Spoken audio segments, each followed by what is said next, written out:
A creeper interrupted our date. I was dating a woman in the city. It was early in the relationship, maybe around date 3, and we decided to see a movie. We got some popcorn to share, some drinks, and began looking for seats in the theater. It was a matinee, so there were not very many people there. We chose the middle seats for optimal viewing. We chatted about, well, nothing I remember. Knowing how our relationship was, we were probably making fun of the ads before the movie. Still, there was a bit of awkwardness between us. It was, after all, still very early days. The lights went down. Although we were seated in the middle, there was nobody in front of us and just a few couples behind us. At first, it was a typical date. We mostly watched the movie, but our hands occasionally bumped as we reached for popcorn, and our knees strayed into each other's personal space, seeking out physical touch. Everything felt exciting. We were both into the movie now, not paying much attention to each other. Well, I was into the movie anyway, and I almost missed her turning and looking at me. I turned my head to look at her, but she immediately looked back at the screen.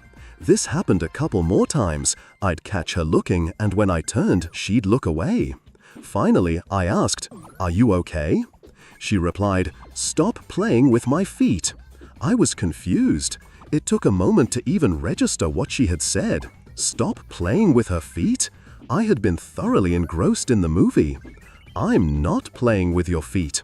"You are. You've been doing it the whole movie. Just stop, okay?" "I haven't been playing with your feet." My last statement was firm and direct, and true. That's when she stood up and leaned over the row in front of us. There was a man lying down on the row directly ahead. I sat back, shocked. There's a man lying down on the floor. What? She quickly pulled her feet up from the floor and squished into her seat.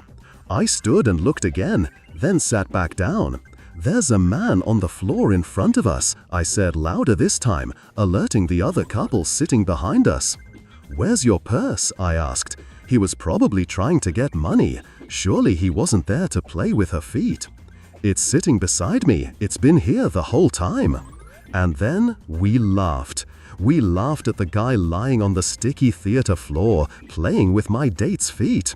Other couples asked what was going on, and we reported back loudly. There was a man on the floor playing with her feet. We watched as he slowly slithered down the row toward the aisle. We provided updates to the audience. "He's almost to the end of the row now."